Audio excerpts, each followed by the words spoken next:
आरती करते हम शून्य है। और 5 तत्व और 3 गुण। 5 तत्व क्या हो गया? भगवान, भामिस भूमि, आमिस अग्नि, गामिस गगन, नामिस नीर, वामिस वायु। हर इंसान के अंदर क्या है?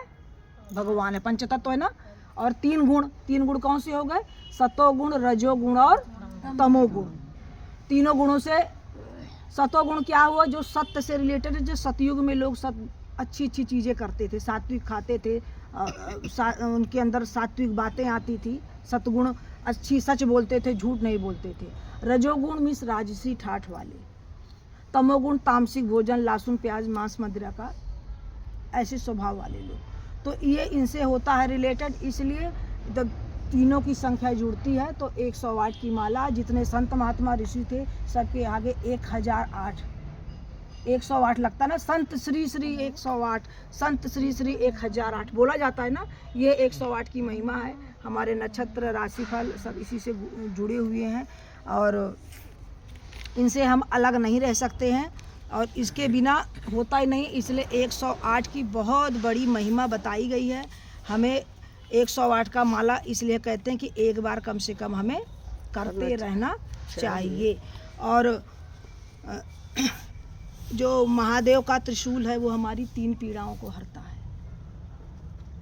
हमारी 3 पीड़ाओं को करता कैसे? मानसिक, शारीरिक और भौतिक। और हमारे जो रोम छिद्र हैं 3.5 करोड़ हैं शरीर में और 21,000 हमारी 600 श्वासें हैं मनुष्य की।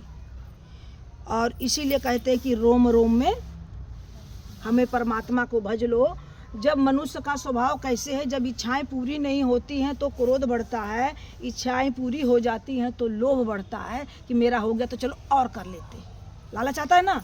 तो इसलिए इंसान को हर परिस्थिति में धैर्य धारण करना चाहिए और अपने इंसान में यही श्रेष्ठता अपने आप में लानी चाहिए कि कितनी भी बनावट हो इंसान के अंदर, अंधेरे में छाया, बुढ़ापे में काया और अंत समय में माया कभी काम नहीं आएगा।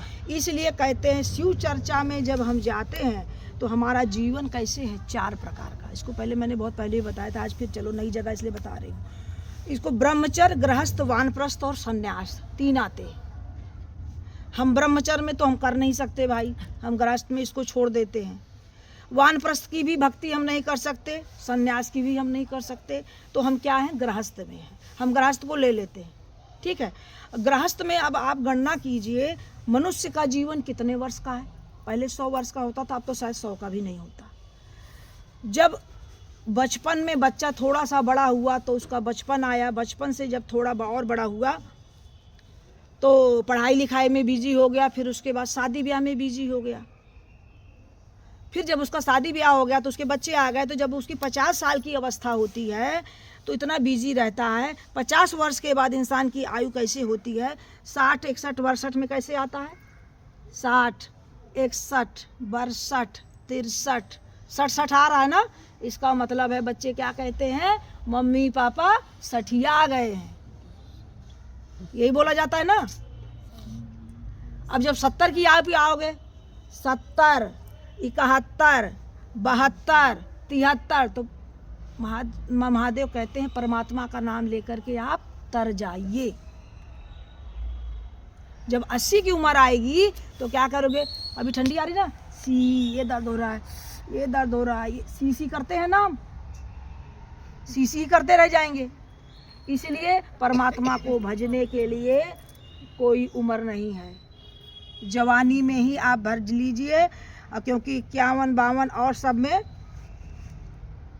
आपकी शरीर चलता है, उसके बाद शरीर नहीं चलता। लोग कहते हैं हम बूढ़े हो जाएंगे तब हम महादेव की भजेंगे। इसलिए अपने जो है शरीर को जो है चला लीजिए और चलते रहिए। जो भाग्यशाली हैं, जो जवानी में आए हैं, वो अपना शिव चर्चा कर रहे हैं, शिव चल रहे हैं। इसलिए कहते हैं प्रेम गली अति साकरी, जामे दो न समाए। हम भी पहले माता का करते थे ना, कहते थे अरे माता का कर रहे हैं हम कहीं जाएंगे नहीं, लेकिन महादेव की ऐसी दया हुई, जो परमात्मा को मंजूर होगा महादेव के शरण में आए। हम एक ही को भजेंगे, एक ही आएगा। दूसरों को भजेंगे तो छूटने लग जाएगा। क्यों? जब नए रिश्ते जुड़ते हैं तो पुराने रिश्ते छूटते हैं ना। जब पुराने छूटते हैं तभी नए जुड़ते हैं, नहीं तो जुड़ ही नहीं पाएंगे। ये प्रकृति का नियम है, प्रकृति का नियम है। और